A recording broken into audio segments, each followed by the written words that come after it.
வணக்கம். நான் டைரக்டர் ராஜேஷ் பேசுகிறேன். ரீசெண்டாக ஒரு ஆடியோ லான்ச் ஃபங்க்ஷனில் வந்து நான் பேசும்போது இந்த மாதிரி பால் டப்பா, அதாவது மக்காமிஷி பாட்டு இருந்தா இல்லையா பிரதரில், அந்த பாட்டு கூட பெரிய ஹிட், ஆல்மோஸ்ட் 25 மில்லியன் வியூஸ் போயிருக்கு யூடியூப்ல. ஸோ அவரு வந்து பிரதர் படத்தோட ஆடியோ லான்ச்சுக்கு நான் இன்வைட் பண்ணப்போ வரல, நான் ஃபோன் பண்ணி கூட்டப்போ கூட அவர் வரல அப்படின்ற மாதிரிலாம் சும்மா ஃபன்னாக ஜாலியாக பேசியிருந்தேன். அது வந்து ஒரு சின்ன கான்ட்ரவர்சி ஆயிடுச்சு. ஸோ அது சம்மந்தமாக ஒரு சின்ன எக்ஸ்பிளனேஷன் கொடுத்தலான்னு எனக்கு தோணுச்சு. ஸோ அன்னைக்கு அந்த ஃபங்க்ஷன் அன்னைக்கு அவரை எப்படியாவது கூப்பிட்டு ஸ்டேஜில் ஏற்றி அவருக்கு உண்டான ஒரு மரியாதை கொடுக்கணும், அவருக்கு உண்டான ஒரு ரெகக்னேஷன் கொடுக்கணும் அப்படிங்கிறது தான் என்னோட ஆசையாக இருந்துச்சு. ஏன்னா ஒரு யங்ஸ்டரு, இன்னைக்கு அவர் பாட்டு பெரிய ஹிட் ஆயிருக்கு.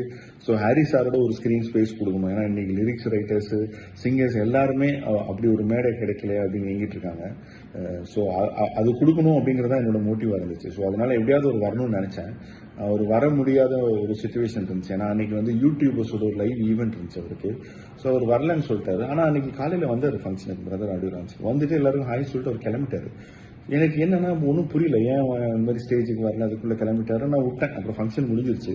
ஸோ அதுக்கப்புறம் நேற்று இன்னொரு ஆடியோ லான்ச் ஈவெண்ட்டில் நான் பேசும்போது அதனால தான் அப்படிலாம் சொன்னேன்.